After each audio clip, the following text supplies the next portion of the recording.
L'abonnement et la cloche sont comme les likes, rien ne les arrête.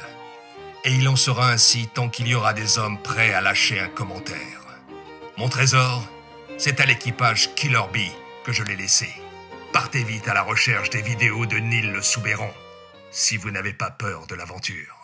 Bzz les abeilles, comme d'hab, tout le monde sur Insta pour les dates, ou alors j'en mettrai une avant, j'en sais rien, mais en tout cas Instagram on s'éclate, on s'amuse vraiment beaucoup sur Insta, donc venez nous y rejoindre. Aujourd'hui, on va parler d'un animé qui reprend avec une saison 4 explosive. Comment est-ce que je vais t'en parler, tu me diras, hein? Eh bien je compte te présenter les plus beaux cosplays de My Hero Academia. J'adore ce format et j'espère qu'il vous plaît tout autant. C'est parti avec Overhaul, personnage au centre de cet arc et de cette saison à mon avis en règle générale. Il est ici cosplayé par le philippin Gurei Cosplay. Crédit photo à Boknoy Buen Konsenjo Buhisan. Waouh, c'est long. Bref, tout d'abord je tiens à souligner la classe retransmise par les lentilles et le make-up qui donne directement le ton. L'attitude de Yakuza est vraiment bien retranscrite dans ses photos de par le côté posé de Shisaki, mais aussi par son aspect un peu plus virulent en combat on va dire. Pour ce qui est du craft, ce masque est vraiment impressionnant malgré la visibilité de la peinture qui reste quand même un tout petit défaut on va dire. L'aspect métallique mélangé à l'effet de cuir non tanné donne un ensemble assez réaliste qui me plaît bien. Les effets sur les photos sont assez incroyables et j'aime beaucoup son tour de cou là en plume. Bon, je pense qu'on pourra pas vraiment parler de couture ici, même si tout est superbe. La wig est vraiment propre et la laque ajoute au côté impeccable du Yakuza. On poursuit avec la toga de Kyoki-chan Cos & Mod. Hyper média et El Cacher pour les photos, mais pas que. En Stellos également. À l'époque où je cosplayais, on s'arrachait tous ces photos en voulant en faire nos photos de profil à tout prix, vous voyez. J'espère d'ailleurs qu'il a toujours autant de succès, hein. Bref, Kyoki colle à la peau du personnage avec un make-up fabuleux et un regard de folie qui caractérise parfaitement bien la jeune Toga. J'adore les canines qui ressortent, c'est vraiment super cute.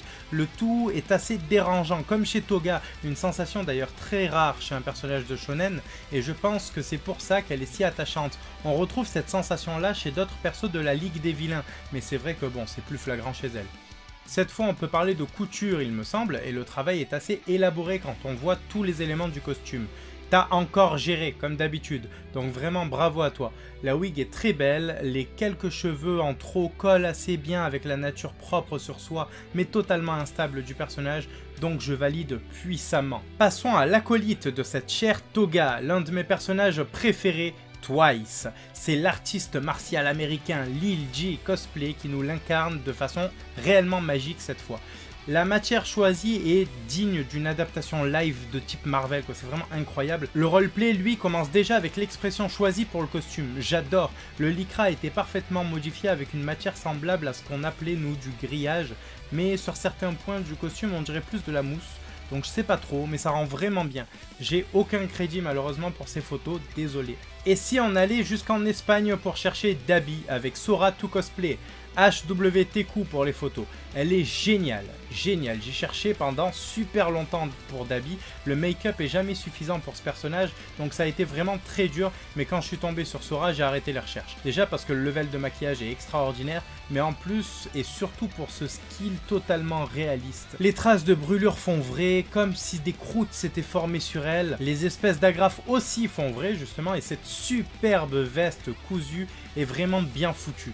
Les lentilles ressortent très bien en plus de ça. Le tout étant vraiment, mais vraiment magique quoi. C'est vraiment incroyable. C'est l'alter du cosplay j'ai envie de dire. J'ai pas trouvé de montage avec les flammes, mais c'est pas grave, ça tue. Ici aussi la wig est vraiment parfaite comme sur Shisaki tout à l'heure. Je trouve le roleplay aussi impressionnant que le reste. Un dernier méchant et on passe au gentil, promis, et pas n'importe lequel, puisqu'après avoir parlé de 3 de ses sous-fifres, on passe au chef Tomura Shigaraki, Stevie G, sur des photos de HDY et Shokozumo dont on a déjà parlé. Là aussi j'ai cherché vraiment longtemps parce que c'est un perso sur lequel les gens aiment bien choisir entre le craft et le make-up. Pour moi c'était hors de question. Et d'ailleurs pas que pour moi parce qu'elle a l'air du même avis que moi, elle a aussi bien géré les cernes et la bouche non pulpeuse, contrairement à la plupart. que les mains qui sont un peu partout sur ce cosplay. L'aspect sale de Tomura est très bien retranscrit avec la wig impeccablement mal coiffée pour coller au personnage négligé. Je vous le disais tout à l'heure, mais il y a un côté dérangeant chez les membres de la ligue, inquiétant parfois. Ici, chaque cosplayer a réussi ce pari de faire ressentir ça à travers le costume et les photos. Vraiment super. Et là, voilà, pour le coup, les lentilles font véritablement peur. Et malgré la couleur vive, ça fait vraiment très réaliste. Alors, quand je dis couleur vive, je parle par exemple des tuyaux qui sont liés aux mains. Vous voyez, mais c'est vraiment très bien fait. L'heure des héros est arrivée avec des crédits photos à Margot Hime Photographie. Un duo reprenant l'héritier de All Might et la plus grande crafteuse de dernière minute de l'UAE. J'ai nommé Momo et Deku par Lunael et Maikanin Cosplay. Lunael est une très vieille amie que j'appelle encore par son ancien pseudo tellement que j'arrive pas à m'y habituer, ma chère Keitsuka, mais je vais faire un effort ici. Déjà, choisir le pyjama de Deku à la place de sa tenue de UA, c'est un beau pari puisque sa matière semble toujours incertaine, même après les modifications en tant que costume de super-héros.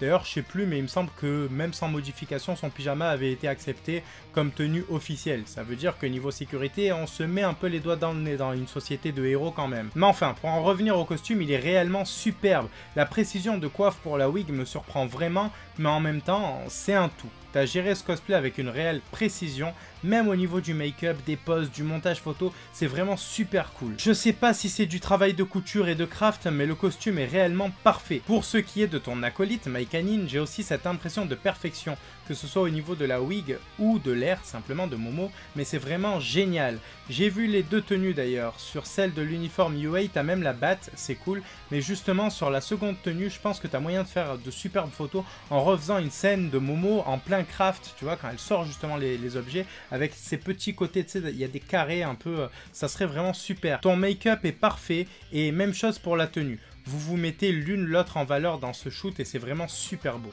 Le premier que j'ai trouvé, c'est votre délégué de classe, Ingenium. C'est Simon Liu 58 que j'ai aperçu sur la page de Shokozumo. La deuxième photo est de David Ngo qu'on a déjà vu je crois dans ce format. Pour moi, ce costume montre qu'avec pas grand chose, on peut vraiment faire rêver et j'adore. Mousse, peinture, vernis, lycra et un grand sens de la mise en scène, une précision digne de Tenya et je trouve vraiment ça fascinant ici, bien joué, vraiment.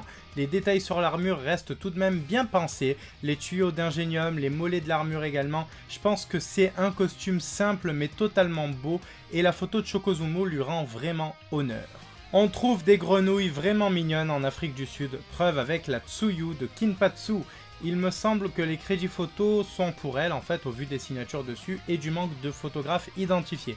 La combi en lycra de Froppy est impressionnante, mais je ne saurais dire si c'est industriel ou réellement superbement travaillé, ce qui est possible comme on l'a vu sur la vidéo Capcom. Même les pattes cheloues de Tsuyu y sont. Pour le craft, les jumelles, la ceinture et le baudrier semblent totalement faits main cependant. La wig et le make-up sont parfaits, d'ailleurs je pense vraiment qu'on la reverra dans ce format parce que même si sa Tsuyu est parfaite, elle a des trucs vraiment beaucoup plus impressionnants en réserve. Je m'attarderai sur ces jumelles d'ailleurs, elles sont vraiment trop chou, c'est un truc de fou. De la mousse à mon avis pour la structure, ça se voit, hein. Peut-être recouverte de sky, mais sinon c'est de la mousse. Pour les verres, ça peut être pas mal de trucs différents, donc je m'y aventurerai pas, je vous l'avoue. Alors, la prochaine, c'est pas une bombe, mais elle fait Bakugo, et c'est mon coup de cœur sur cet épisode. GTE cosplay en Katsuki, crédit à mon pote Michael Caldato pour la photo prise dans la superbe convention Geek Universe. Je fais une bise à toute l'équipe au passage. Vous avez le meilleur animateur de concours cosplay que je connaisse, et je dis pas ça parce que c'est moi. Bref, GTE, on va décortiquer ensemble ce coup de cœur. Alors oui, c'est un beau travail de tissu pour le body, mais là, c'est tout le craft que j'admire. Surtout que c'est pas forcément facile de l'adapter en genderbender celui-là.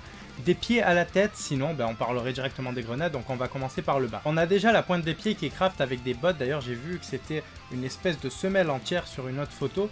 Ça a l'air d'être en plastique ou en matière en tout cas un peu, vous voyez, un peu dure et brillante, ou alors c'est du vernis et c'est encore mieux fait. Alors juste après ça, on a toute la structure de la botte qui a l'air recouverte de sky et piquée des petites boules rouges qu'on voit. Ensuite, il y a les deux protèges genoux qui sont un petit mystère pour moi, du Worbla peut-être, en tout cas c'est très bien détaillé. C'est là qu'en remontant un tout petit peu sur les collants, on arrive aux grenades. D'abord la ceinture reliée aux deux gaines, et puis les 2 points de la tenue de Bakugo en version Bomber Kill justement. Encore une fois, je vous rappelle que tant qu'on n'a pas le costume en main pour des analyses de concours par exemple, il est ultra difficile de déterminer la matière, et parfois même, après examen, on est quand même obligé de demander aux cosplayers pour pas faire d'erreur, donc je ne m'aventurerai pas sur les grenades, mais je vois cependant que c'est un travail acharné que je salue. Le protège-cou également, en plus c'est une pièce entière qui a été creusée, donc l'effet est vraiment cool. Le masque, l'arrière du crâne et la wig forment un ensemble parfait. J'aime vraiment beaucoup ce costume que j'ai eu l'occasion de présenter sur scène lors d'une des éditions précédentes du salon, puisqu'elle participait au défi le cosplay. Full accessoire, c'est vraiment un défi compliqué, mais là c'est réussi et on en redemande. Pas pour rien que c'est un coup de cœur, hein. Allez, on passe au dernier élève avant les pros. Le jeune Todoroki sera donc le dernier en version Dracula par Nero Helsing Cosplay et Dokura Photo. Les photos ont été prises en Sibérie, mais impossible pour moi de trouver la nationalité de Nero Helsing. Si elle est russe, ça me surprend pas des masses vu le niveau. En Russie, il me semble qu'il faut une accréditation pour participer à une convention en cosplay, et donc faut déjà avoir taffé son image pro pour avoir le droit d'y entrer en costume. Le niveau des cosplayers est donc déjà excellent, mais là elle se gave quoi, c'est un truc de fou. Je connais pas cette version de Shoto, mais je pense que c'est une OC. Pour ceux qui ne savent pas trop, on appelle ça une création perso. J'avais le choix entre des tonnes de Shoto qui mettent des flammes sur Photoshop ou celle-là, j'ai pas hésité. L'ensemble est parfait avec le make-up glacial, le roleplay, le décor qui fait pâler des glaces. C'est artistiquement vraiment parfait, j'adore ça. Regardez les motifs à l'intérieur de la cape, en plus ça fait penser à des motifs de toutes petites flammes avec de la cendre dedans, j'aime vraiment beaucoup. Le rendu noble du costume 3 pièces où la veste est remplacée par une cape, les bagues armures, la montre à gousset qui dépasse, on pourrait même se croire dans Black Butler tellement que c'est génial. Il a géchant Sébastien quand même. Creed, Photographié et Mukuroma ont aperçu le numéro 2 du classement, le père de Shoto, Enji Todoroki, ou plutôt le meilleur personnage de toute la série, hein, Endeavor. Nguran Cosplay porte super bien ce personnage, les flammes ajoutées ne font pas tout puisqu'il a lui-même crafté les vrais, histoire que les photographes aient encore plus de facilité avec l'outil de modification. C'est génial de la combier en lycra aux petites flammes qui le recouvrent, le tout en passant par la carrure incroyable du gars qui a été quand même un peu compensé pour les muscles tout ça, la wig vraiment propre, les gantelets en mousse ont de très belles finitions je trouve, vraiment good game à toi. On passe au dernier cosplayer, je dois juste vous avertir que ne suivant pas trop la progression de l'anime, je ne sais vraiment pas s'il est déjà apparu. Je sais que moi, dans le manga, il est apparu, bien sûr, mais pour vous, je sais pas. Alors, si vous voulez vous préserver, allez directement à la fin de cette vidéo. Il s'agit de Hawk, le numéro 3 de l'ère d'All Might. Allez, c'est parti.